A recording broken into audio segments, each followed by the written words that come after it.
Good Erev Shabbos. It is my honor and pleasure to once again deliver the pre-Shabbos Drasha, and we first want to thank our sponsors. So, I want to give a special thank you to Nechama and Ted Goodman for sponsoring the Ilui Nishmas Ruvain ben Shmuel Zal's, Nechama's father, Robert Stark, whose first yahrzeit is today. Margie and Michael Horowitz, who sponsored in honor of Rabbi Rosenbaum. They also sponsored in honor of Seth and Menashe Katz. And they also sponsored in honor of Sahara and Yael Ginsburg for all they do on behalf of Yissi. Special thank you to Melanie and Sandy Carlin in honor of their 35th wedding anniversary. Mazel Tov. Faye Kasser in memory of her father, Avram ben Yitzchak Tzvi Cohen. And a very special mazel tov to David Miller and family on the celebration of your bar mitzvah. It should be a wonderful, incredible day and a great celebration. Mazel tov, mazel tov. So I think as many have heard, I've accepted another position back in my alma mater of sorts, the Young Israel of Long Beach. And this is not a goodbye speech. There will be an appropriate time for that. But I just wanted to say that, very brief, being here for the last 7 years has been really an unbelievable experience, and we've gained so much and have been so appreciative and honored to have been able to serve the Shomrei community, and much more on that to come at the appropriate time. So certainly not a goodbye speech. So for the Drasha today, I wanted to talk about a pasuk that has multiple drashas attached to it, and see if we can somehow appreciate a message that's applicable to our circumstances, to our time period, and to really delve into the depth of this pasuk. And that pasuk is Parak Yud, pasuk Yud Beis. The pasuk tells us, "Va'ata Yisrael," and you now listen, you the Jewish people. What does God ask of you? He just asks just to fear him. To follow all of his dictates. Also to love him, and to worship him with all of your heart, with all of your heart and all of your soul. So what does God ask? Nothing. It's very simple. Just follow everything he says. Follow all of his dictates. Worship him with all your heart and all your soul, and love him. That's it. Nothing. And the Gemara in Brachas picks up on this and says, what do you mean? This is nothing? Atu Yiras Shamayim Milsa Zutrasahi. Is Yiras Shamayim, is it nothing? Is it super simple? This is Kiyim. It's only, this is all God asks. And the Gemara says, in Lagabi Moshe, says, yes, it's true. With respect to Moshe Rabbeinu, it's a nothing. It's a Milsa Zutrasahi. Moshe Rabbeinu. And the commentaries raise the question, well, that's wonderful, that with respect to Moshe Rabbeinu, this is nothing. I imagine if you have a spaklaria ha'meira, if you can communicate to God like no other prophet in the history of mankind, and you can engage with God one-on-one, and you have full appreciation of his awesomeness and the incredible omnipotence and omniscience of God at all times, I imagine Yiras Shamayim would come relatively easy, right? Should I do an Avera? Should I not? Well, when you have that degree of connection to God, probably not. I imagine that's a pretty simple sell. But the question is, what does that have to do with the rest of the Jewish people? What does that have to do with me and you? I don't have Aspaklaria Amira. Maybe somebody else on this listening to this video does. But I think it's fair to say that the vast majority of us do not. So if that's the case, this pasuk is addressed to the Jewish people. Ata Yisrael, you the Jewish people. What does God ask of you? How do we understand the Gemara's response, the Gemara's answer? With respect to Moshe, but we're not Moshe. Moshe is very unique. That's question one. And question two is there's a seemingly unrelated drasha made in the Gemara in Menachos with respect to this pasuk as well. The Gemara cites this pasuk as the source for the obligation to recite 100 brachos a day. Gemara Menachos there says there's an obligation to daily ensure that we recite 100 brachos each and every day. What's the source? This pasuk of Ata Yisrael Mashem Elokecha Shoel Mi'imach, you the Jewish people, what does God ask of you? And how exactly it's derived from that pasuk is debated amongst the different commentaries. Ma can be kind of a play on words as Mea, Ma Yisrael, Mea. Perhaps there's 100 letters in the pasuk. Various different interpretations of how exactly it's derived from the pasuk. But regardless, the Gemara says that this pasuk is the source text for the obligation of 100 brachos a day. And I want to explore this 100 brachos a day a bit, because in fact we find conflicting sources for this obligation. So the Gemara Menachos, as mentioned, says that it stems from this pasuk. We find that the Torah cites that it actually comes from an episode that occurs during the day of David HaMelech. In the days of David HaMelech, it said that 100 people would die every single day. And the pasuk says is that David HaMelech was Hukam Ol. He was the man who was Hukam Ol. He established or reestablished the burden. And the Gemara in the Torah cites is that Ol is Ayin Lamed Bigamatria is 100, which means that he established to counteract this plague to recite 100 brachos every day. It says Mea Hevu B'chol Yom Hayu Mesim Mea Nefashos MiYisrael.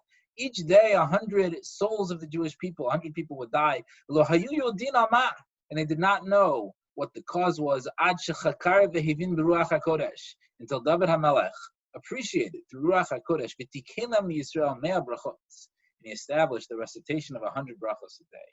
So we have that source, and there's actually a third source as well, quite fascinating. In the Rokeach's Siddur, he cites from a Medrash a very interesting exchange between Avram Avinu and God. And in that exchange, Avram says, Avram Avinu HaKadosh Baruch Hu Ribono Shel Olam Todienu Be'izeh Zchus Banai Mitkaimim Ba'olam. He says, God, teach me what zchus, what merit will my descendants have to continue to exist. Amar lo K'chali Egla Mishulesha, take from me a korban. Yimakridim Lefanai korban, you'll sacrifices. Amar Avram Tenach Bizman Shebeis HaMikdash Kayim. That's true, that's great when we're able to sacrifice, when we have a Beis HaMikdash. Bizman Chorbeinu, the time of the korban. What are Klal Yisrael going to do? What merit will they have to continue to exist? Amarlo, and God said, "You omrim lefanai mea brachot b'chol yom." They should say 100 brachas each and every day. U'ma'alani alehem kilu krigu lefanai kol hakorbanot. And I will consider it and treat it as if they've brought and sacrificed all of the requisite korbanos. Really fascinating source. So there's a lot of depth to this idea of 100 brachos a day. It stopped the plague in the days of David, King David. It's the zchus, the merit, in which Klal Yisrael can continue to exist throughout the exile when we're no longer able to bring korbanos. And it's sourced in this week's parsha, V'ata Yisrael Ma Hashem Elokecha. What does God ask of you? A pasuk seemingly talking about Yiras Shamayim. So what's going on here? I saw a few ideas. I'd like to share and develop the following idea. And that is that the Nesiva Shalom tells us, citing in the name of previous commentaries, that the word yira and the word re'iyah, sight, fear and sight, are rooted in the same root letters. And he says the reason this is because in order to properly have yira, in order to properly adopt an attitude of yira, you have to do ru'iyah, you have to see. And what this means is that we can only, our worldview is formed by our framework that we create for ourselves. Each one of us has a framework of values. Some things are meaningful to us, some things are not meaningful, some things we disregard. And everybody, of course, is very different in this respect. To some people, certain things are very, very important. You can never ever be late. How could you possibly be late? To other people, time is well. We try to come on time, but it's more a suggestion than anything else. But for other people, that their entire life, that is the framework. We have different values that we place an emphasis on. Some people are willing to pay a lot of money for certain things that other people will look at and say, well, this is not worth it. I can't, you're saving money for that? Is it so important to you? But for other people, that's a core value.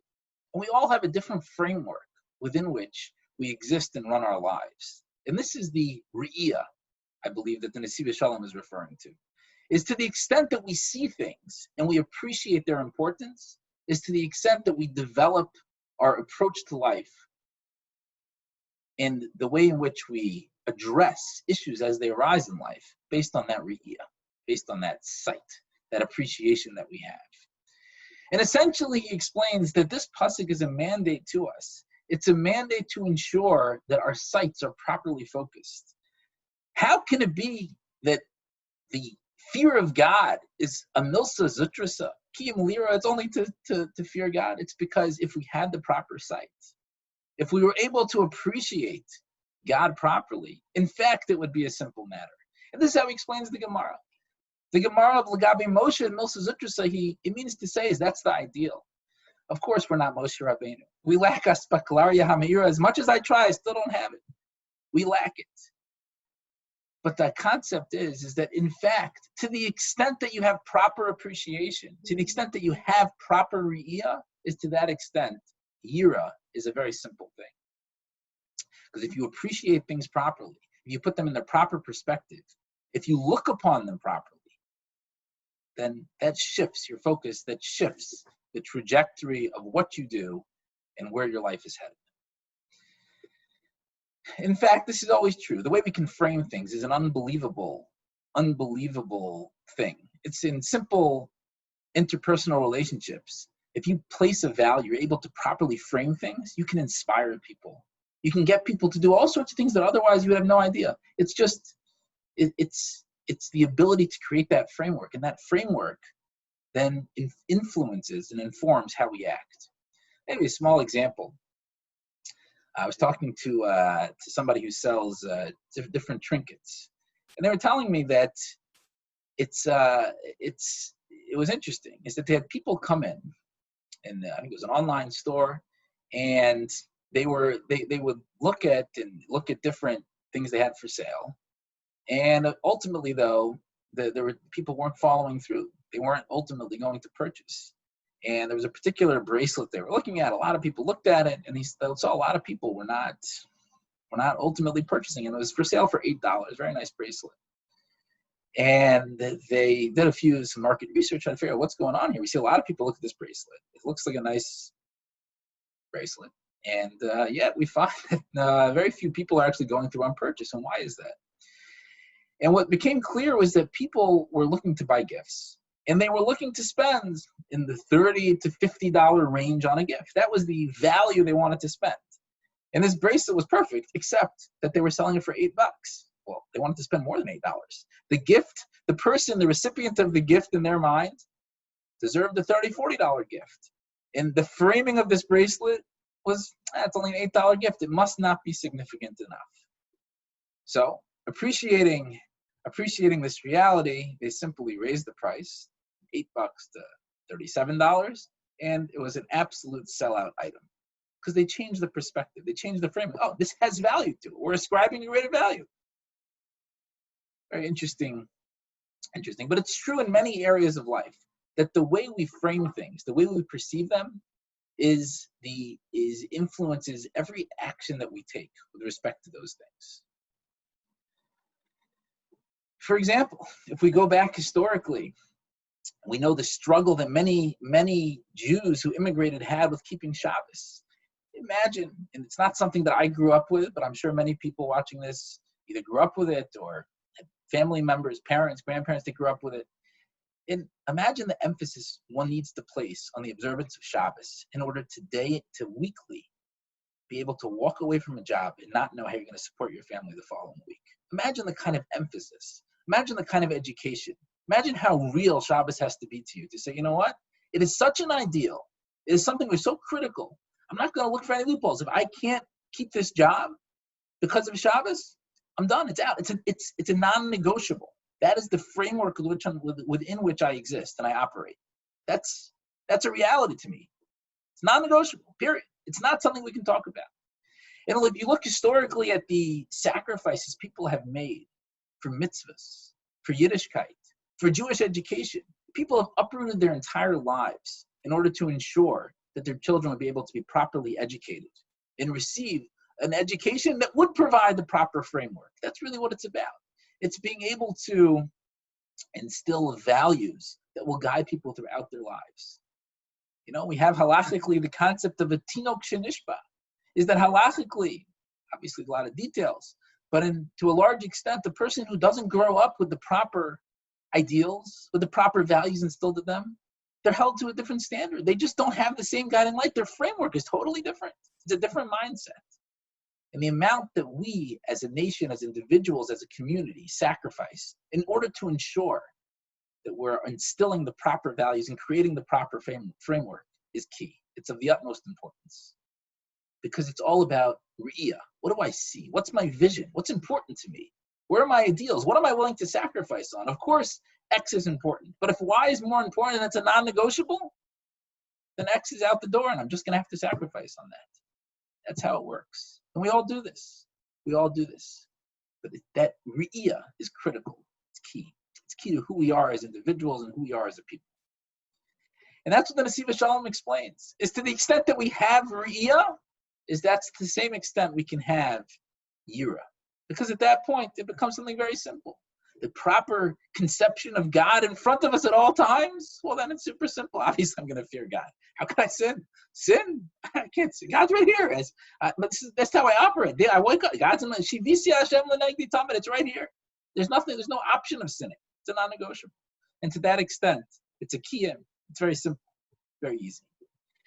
And I believe that's the idea of Mea Brachos. The idea is recognizing God daily 100 times. When you do something daily 100 times, it is firmly instilled and ever present in your mindset and how you operate. 100 times a day, before you partake of the world in all of its glory and all of its wonderful benefits, recognize God. You do that 100 times a day, you're going to have a different perspective on the world. You wake up in the morning, you start making brachos, Birkas HaShachar. Before you eat, you start making a bracha. You're able to properly relieve yourself and your body functions properly. You make a bracha. You're acknowledging God constantly 100 times a day. That's the world that allows you to properly appreciate God. That's the world that you live in which your re'iyah is properly adjusted. Your perspective is correct. And in that type of world, it's very easy to come to Yiras Shamayim. I recognize God so much. I'm so appreciative. I'm so cognizant of his constant existence and constant input and constant maintenance in my life that obviously I'm going to have Yiras Shamayim. It's very simple. Very simple. And that's the idea. That's the merit that the Jewish people have to allow us to continue to exist in exile. It's this constant recognition that although the Beis HaMikdash is not present, God is ever present in our lives. And we acknowledge that, and that's how we continue. That's how we operate. That's how we continue to exist. So all of these two distinct drashas really revolve around the same concept. Is the pasuk is describing Yiras Shamayim. Yiras Shamayim is almost being very simple. How could it be so simple? It's because within this pasuk itself, there's an obligation to constantly recognize, constantly frame our mindset to appreciate God's presence in our lives. And to the extent that you do that, it's very simple. Yiras Shamayim, of course. I get up, I recognize God. I walk around, I recognize God. I eat, I recognize God. I finish eating, I recognize God. It comes to the afternoon time, I recognize God. I'm constantly recognizing God. And then in the middle of the day, I'm presented with an opportunity. Am I going to access Yiras Shamayim? Of course. It's very simple, obviously. It's right here. How could I not fear God? So to that extent, the pasuk becomes much more palpable, and we're able to appreciate it. And there's another drasha cited. I believe it's in the name of the Slonomer Rebbe, and he says that Ma Hashem Elokecha Ma is 40. The gematria 45 Memhei. He says these are the 45 days between Tu B'Av and Rosh Hashanah. Is we're already in the ramp-up period to Rosh Hashanah, and within which we have to develop this mindset so that when we ultimately, eventually come to Rosh Hashanah, we'll approach the day of ultimate awe properly. Our mindset will be such that it will be a natural transition, not just that we're running in from work without having given any thought to it, and suddenly the day of judgment, but rather we'll approach, and of course, this is a natural transition to our existence, as we're so cognizant and so aware of God's constant presence in our lives, But now is the day in which we have a day dedicated to being judged, Yom Hadin, being judged by that very God.